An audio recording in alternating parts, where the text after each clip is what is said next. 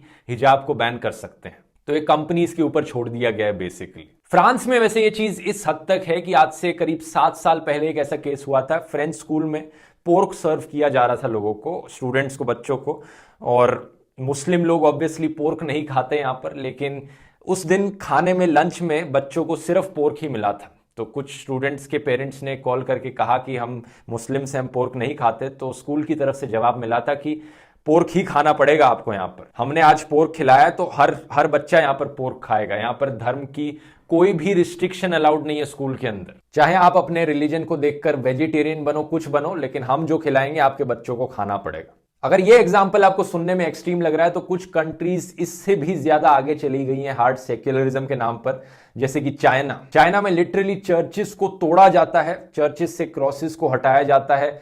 उन्होंने कितने हजारों पास्टर्स को जेल में डाल दिया है, और कहा जाता है कि चाइना में 1 मिलियन से ज्यादा मुस्लिम्स को री एजुकेशन कैंप्स में भेजा जा रहा है पॉलिटिकली ब्रेन वॉश करने के लिए। इस हद तक नफरत करती है चाइनीज सरकार रिलीजन से। अगर हम सेक्युलरिज्म की ओरिजिनल डेफिनेशन देखें यहां पर कि सरकार को बिल्कुल भी इंटरफेयर नहीं करना चाहिए रिलीजन में, तो चाइना तो इतना उल्टी डायरेक्शन में चला गया है कि चाइना को शायद एक सेक्युलर कंट्री बुलाया भी नहीं जा सकता। तो अब सवाल यहां पर यह है कि कौन सा मॉडल अच्छा है, Indian US version of secularism या फिर French European version of secularism? इसका सीधा सीधा कोई भी आसान जवाब नहीं है। ये मैं आपसे पूछना चाहता हूं, आपको क्या लगता है कौन सा मॉडल इंडिया के लिए बेटर रहेगा? क्या इंडिया को भी फ्रेंच मॉडल अडॉप्ट कर लेना चाहिए? नीचे कमेंट्स में लिखकर बताओ। अगर फ्रेंच मॉडल इंडिया में इंप्लीमेंट किया जाता है तो इसका मतलब होगा कि ना सिर्फ हिजाब बैन है बल्कि सिखों के लिए पगड़ी भी बैन होगी, किसी भी तरीके के रिलीजियस धागे अलाउड नहीं होंगे, बिंदी, टीका कंप्लीट बैन। इसके अलावा स्कूल में किसी भी तरीके की रिलीजियस प्रेयर्स नहीं गाई जा सकती, चाहे वो हिंदू प्रेयर्स हो चाहे क्रिश्चियन प्रेयर्स हो। और ऑब्वियसली स्कूल के अलावा ये चीज हर पब्लिक इंस्टीट्यूशन में वैलिड होगी, यानी सरकार में बैठे लोग भी किसी तरीके का रिलीजियस ड्रेस या किसी तरीके के रिलीजियस सिंबल्स का इस्तेमाल नहीं कर सकते। मीडिया में भी, ब्यूरोक्रेसी में भी ये पॉसिबल नहीं हो सकता। तो इमेजिन कर सकते हो आप। अब सच बताऊं तो यहां पर दोनों मॉडल्स के अपने फायदे और अपने नुकसान हैं। फ्रेंच मॉडल ऑफ सेक्युलरिज्म का क्या नुकसान है? इसका नुकसान हमें दिखता है सोशल इंटीग्रेशन में। कई रिपोर्ट्स निकल कर आई हैं फ्रांस से, जिन्होंने बताया है कि जब से फ्रांस ने हिजाब बैन किया था स्कूलों में, कॉलेजेस में, तब से सोशल इंटीग्रेशन मुस्लिम्स का सोसाइटी में कम हो गया है। मुस्लिम्स ज्यादा एक्सक्लूडेड हो गए हैं सोसाइटी से। इसे समझने के लिए थोड़ा आपको कॉन्सिक्वेंसेस को समझना पड़ेगा कि इमेजिन करके देखो अगर इंडिया में हिजाब बैन किया जाता है तो रियलिस्टिकली आगे होगा क्या। अक्सर जो लड़कियां हिजाब पहनती हैं वो ऐसे परिवारों से आती हैं जिनके लिए रिलीजन बहुत इंपॉर्टेंट चीज है। अक्सर एजुकेशन से भी बढ़कर रिलीजन होता है। अब ऐसे केस में अगर हिजाब बैन कर दिया जाएगा स्कूलों में तो क्या होगा? लड़की के पेरेंट्स शायद उस स्कूल से उसे निकाल दें, स्कूल जाने ही ना दें, किसी दूसरे रिलीजियस स्कूल में डाल लें। और अगर कोई आसपास रिलीजियस स्कूल नहीं है तो स्कूल जाने ही ना दे अपनी लड़की को। वो अपनी लड़की की शादी कराकर वहां पर और दूसरा भविष्य बना देंगे। तो ये लड़कियों की एजुकेशनल अपॉर्चुनिटीज छीनना हो गया बेसिकली। आप में से शायद कुछ लोग बोलेंगे क्या इतना मुश्किल है, अगर स्कूल में आना है तो हिजाब अपना हटा दो आने से पहले। लेकिन रियलिटी में कोई बच्चा, कोई छोटी लड़की जो स्कूल में जा रही है, कॉलेज में जा रही है, मान लो, वो अपनी जिंदगी के डिसीजंस खुद से नहीं ले रही होती, अक्सर उसके पेरेंट्स डिसीजन ले रहे होते हैं। ऑन दी अदर हैंड अगर हिजाब बैन नहीं किया जाएगा, हिजाब पहनी लड़कियों को स्कूल कॉलेजेस जाने दिया जाएगा, तो लड़कियां अपनी एजुकेशन कंप्लीट कर सकती हैं, पढ़ लिख सकती हैं और शायद जब वो पढ़े लिखी बनेंगी, उनकी आने वाली पीढ़ियां वो अपने बच्चों को फ्रीडम ऑफ चॉइस के बारे में सिखाएंगी और उन पर जबरदस्ती हिजाब इंपोज नहीं करेंगी। तो ये जो पेट्रियार्की वाला सवाल था कि लड़कियों को मजबूर किया जाता है हिजाब पहनने के लिए, इसका सोल्यूशन वुमेन एम्पावरमेंट से आता है, जिसके लिए एजुकेशन की सख्त जरूरत होती है। तो ये एक बड़ा पैराडॉक्स है, लेकिन मुझे लगता है ये इंडियन सोसाइटी के लिए काफी सच है। आपकी क्या राय है यहाँ पर? अब जैसा मैंने बताया, हर मॉडल के अपने फायदे नुकसान है, तो इंडियन वर्जन ऑफ सेक्युलरिज्म के भी कुछ अपने नुकसान है। पहला डिसएडवांटेज ये है कि लाइन कहां पर ड्रॉ करी जाए। यहां पर अगर आज हिजाब में स्कूल में आना अलाउड है, तो कल को कोई औरत बुरखे में भी आ सकती है स्कूल में। भाई, मेरा फ्रीडम ऑफ रिलीजन है, और कल को मैं बोलूं कि मैं अपना एक नया रिलीजन बना रहा हूं और मेरे रिलीजन में बिकिनी में भी आना अलाउड है, तो कल को कोई बिकिनी में भी आ सकता है स्कूल में। कैसे इस चीज को होने से रोका जाए? क्या इसके लिए रीजनिंग होगी? और दूसरा डिसएडवांटेज, क्योंकि यहां पर एक लाइन ड्रॉ करना बहुत मुश्किल चीज है, इसीलिए लोगों को पॉलिटिकली एक्सप्लॉइट करना ज्यादा आसान बन जाता है। लोगों को भड़काना, लोगों को एक दूसरे के साथ धर्म के नाम पर लड़वाना ज्यादा आसान बन जाता है फ्रेंच मॉडल के कंपैरिजन में। और यही हमें होते हुए दिख रहा है आज के दिन। लोग धर्म के नाम पर कपड़ों को लेकर लड़ने लग रहे हैं, स्टूडेंट्स लड़ने लग रहे हैं। क्या सोल्यूशन है इस चीज का? आराम से बैठकर बातचीत करके पीसफुली इस चीज का समाधान निकाला जाए, और अगर ये नहीं हो पा रहा है तो हाई कोर्ट या सुप्रीम कोर्ट को एक काम दिया जाए, ये लाइन ड्रॉ करने का, रूल्स बनाने का कि क्या अलाउड है क्या नहीं अलाउड है। यहां पर मुश्किल नहीं है ये करना, लेकिन प्रॉब्लम तब आती है जब कुछ संगठन यहां पर अपनी भरपूर कोशिश करें बच्चों को भड़काने की, धर्म के नाम पर एक दूसरे से लड़वाने की। क्योंकि इलेक्शन आ रही हैं, जल्दी से जल्दी कोई हिंदू मुसलमान का इशू यहां पर बनाया जाए। अगर लोग इन इशू से डिस्ट्रैक्ट नहीं होंगे तो लोग फिर अपने इन्फ्लेशन, अनएम्प्लॉयमेंट, बेरोजगारी, इन चीजों के बारे में सोचने लग जाएंगे, जो कि हमारे लिए बहुत ही खतरनाक चीज है। हम चाहते हैं कि लोग इन्हीं धर्म की चीजों को लेकर एक दूसरे से लड़ते रहें, इसी में ही बिजी रहें लोग। सोचने वाली बात यह है कि कौन सा वो संगठन था जो यहां पर इन लड़कों को ये भगवा रंग के शॉल्स बांटने लग रहा था, जो इन लड़कों को कह रहा था कि यहां झुंड में आ जाओ और लड़कियों को छेड़ना शुरू कर दो, यहां जय श्री राम के नारे लगाने शुरू कर दो। ऐसा तो होगा नहीं कि लड़कों ने खुद से सोचा होगा कि हम सब एक साथ में सेम कलर का ये भगवे रंग का शॉल पहनकर आ जाते हैं। मुझे याद है जब मैं स्कूल में जाता था, लोगों को कहा जाता था कि एक व्हाइट कलर की ड्रेस पहन के आओ, तो लोग अलग अलग शेड्स की व्हाइट कलर की ड्रेस पहनकर आते थे। कोई एग्जैक्ट सेम शर्ट 3 से ज्यादा लड़कों में दिख जाए, ये भी बड़ी मुश्किल से हो पाता था। और यहां पर तो 100 से ज्यादा लड़कों को एक जैसी दिखने वाली सैफरन शॉल दी जा रही है। ये काम किसी संगठन का है, ये खुद से नहीं किया इन बच्चों ने, किसी ने इन्हें भड़काने की कोशिश करी है ये। और कर्नाटका की सरकार का यहां पर एक बहुत ही डिसअपॉइंटिंग रिस्पॉन्स रहा है, क्योंकि उन्होंने ज्यादा कोशिश नहीं करी है इस चीज को रोकने की। ये अभी नहीं है, एक्चुअली में ये दिसंबर के महीने से ही कोशिश करी जा रही थी लोगों को धर्म के नाम पर लड़ाने की। कुछ ऐसे केसेस देखने को मिले हमें कर्नाटका में, जहां पर कुछ संगठन के लोग एक स्कूल या कॉलेजेस में घुस गए और क्रिसमस की सेलिब्रेशंस को रोकने लगे। ये चीज एक बारी नहीं बल्कि 7 अलग अलग इंसिडेंट्स हुए ऐसे। क्रिश्चियंस पर हमला किया गया था इससे पहले। सरकार ने क्या एक्शन लिया यहां पर? क्या सरकार चाह रही है ये चीजें हो?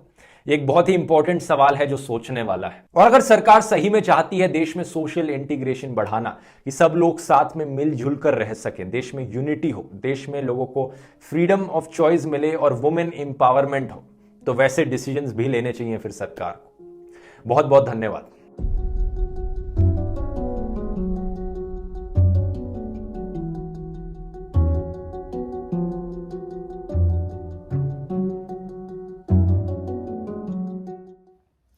बिल्कुल सच बात है कि हमेशा से जो पॉलिटिकल ग्रुप्स होते हैं वो इनोसेंट पब्लिक को अपने बेनिफिट के लिए इस्तेमाल करते आए हैं और हमेशा ही इस्तेमाल करते रहेंगे, जब तक पब्लिक खुद उन्हें चांस देती रहेगी कि आओ और हमारा इस्तेमाल कर लो। लोगों को हमेशा ये बात सोचनी चाहिए कि गवर्नमेंट जो भी रूल्स बनाती है वो उनकी बेहतरी के लिए ही होते हैं। जब तक लोग नहीं समझेंगे तो हमेशा से ऐसा होता ही रहेगा कि दूसरे लोग उनका एडवांटेज उठाएंगे। अभी जो हिजाब कंट्रोवर्सी हुई थी वो एक छोटा सा इशू था, जो कि बाद में बढ़ता बढ़ता पूरे देश में, इवन अदर कंट्रीज़ ने भी उसमें प्रोटेस्ट करना स्टार्ट कर दिया था। वो भी उनकी जो मुस्लिम्स हैं उनकी सपोर्ट में आ गए थे। लेकिन हमें ये समझना चाहिए किसी भी और कंट्री को ये बिल्कुल भी हक नहीं है कि वो हमारी कंट्री में इंटरफेयर करे या हमारी गवर्नमेंट को वो कंट्रोल करने की कोशिश करें। इसीलिए जब तक हम लोग ये नहीं समझेंगे, हम दूसरों को चांस देंगे और हमें ये लगेगा कि वो तो हमारी सपोर्ट में आ रहे हैं, वो हमारा ज़्यादा बेहतरी हमारी सोचते हैं, लेकिन ऐसा नहीं है। कोई कंट्री किसी के सपोर्ट में नहीं आती। अगर कभी कुछ ऐसा इशू हो गया और वो बहुत ज़्यादा बढ़ गया, अगर फॉर एग्जांपल कि आप लोग ये भी कोई एक पर्टिकुलर रिलीजन के लोग हैं, चाहे वो हिंदू, मुस्लिम, सिख, ईसाई, हम किसी की भी बात कर लें, अगर आप अपनी कंट्री के बिल्कुल अगेंस्ट हो जाते हो और ये सोचते हो कि चलो हम तो इस कंट्री को छोड़ के चले जाएं, तो दूसरी कंट्री आपको इतने ईजिली वहाँ पे एक्सेप्ट नहीं करेगी। ये बात हकीकत है। तो इसीलिए लोगों को हमेशा यही सोचना चाहिए कि ये हमारी अपनी कंट्री है, यहाँ पे जो भी फैसले लिए जा रहे हैं वो ठीक हैं। अगर कुछ ऐसा इशू होता भी है तो कोर्ट्स हैं यहाँ पे जाके अपील की जा सकती है। बेशक थोड़ा टाइम लगेगा, लेकिन कुछ ना कुछ तो सोल्यूशन निकल ही जाएगा। हिजाब की बात करें तो इंसान की अपनी खुद की मर्जी है कि वो क्या पहनना चाहता है, तो इसमें किसी को ऑब्जेक्शन नहीं होना चाहिए। और हिजाब को ही क्यों टारगेट किया जाए? अगर हम देखें कि हिंदू रिलीजन में उसमें कई जगह है जहाँ पर लोगों को घूंघट पहनना मैंडेटरी होता है कि वो घूंघट पहनती हैं लेडीज़। और सिख रिलीजन की बात करें, सिख रिलीजन में भी सूट सलवार और चुन्नी लेके सर को कवर करके रखने के लिए कहा जाता है, लेकिन कौन फॉलो करता है? शायद ही कुछ लोग हैं जो प्रॉपरली ये सारे इंस्ट्रक्शंस को फॉलो करते हैं, अदरवाइज लोग अपनी मर्जी से पहनते हैं जो उन्हें पहनना होता है। तो अगर हम एक साइड में कहें कि एक पर्टिकुलर कम्युनिटी के लोग, एक पर्टिकुलर रिलीजन के लोग, जैसे कि मुस्लिम की बात करते हैं मैं वेरी क्लियरली, उनमें से कुछ बच्चियां हैं जो चाहती हैं कि हम अपने आप को कवर करके रखें। हमें नहीं पसंद कि हम ऐसे ही ओपनली जाएं, अपने बाल खोल कर जाएं या बिना फेस कवर किए हुए मार्केट जाएं या बाहर जाएं, तो उनको किसी का हक नहीं बनता कि वो उन्हें फोर्स करे कि नहीं भैया तुमने क्यों हिजाब पहना है, तुम तो ऐसे करके जाओ। प्रॉब्लम लोगों की क्या है कि अगर कोई हिजाब करके मीन्स, हिजाब का मीन्स है कि अपने आप को कवर करना, अगर कोई अपने आप को कवर करके बाहर जाती है तभी भी लोगों को प्रॉब्लम होती है, और अगर कोई लड़की कवर नहीं करती और ऐसे ही बाहर जाती है तभी भी लोगों को प्रॉब्लम होती है। मतलब जिनको प्रॉब्लम है उनको हमेशा ही प्रॉब्लम रहेगी। तो ऐसे लोगों की टेंशन बिल्कुल नहीं लेनी चाहिए। लोग जो बोलते हैं बोलने दो, एक कान से सुनो दूसरे से निकाल दो। बट यहाँ पे गवर्नमेंट को एक बहुत ही इंपॉर्टेंट रोल प्ले करने की ज़रूरत है। उन्हें एक क्लियर लाइन ड्रॉ करना चाहिए कि क्या रूल्स हैं और क्या नहीं है। अगर आपको हिजाब पहनना है, कहाँ कहाँ पहनना है, कहाँ नहीं पहन सकते हैं। ऐसे जब इश्यूज होते हैं तो उसमें हर किसी का रोल बहुत ही ज़्यादा मैटर करता है, चाहे वो गवर्नमेंट हो, चाहे इंडिविजुअल हो, किसी रिलीजन के लोग हों, चाहे वो कोई पॉलिटिकल ग्रुप हो। हर इंसान का रोल बहुत ज़्यादा मायने रखता है और इंसान को चाहिए कि वो रैशनली सोचे और रैशनली लॉजिकली एक्शन ले। तो बहुत ही अच्छा वीडियो है और आज की इस वीडियो को यहीं खत्म करते हैं। अगर आपको वीडियो पसंद आया तो लाइक शेयर एंड कमेंट कर दीजिए। अगर मेरे चैनल पर नए हैं तो सब्सक्राइब कर दीजिएगा। Bye bye.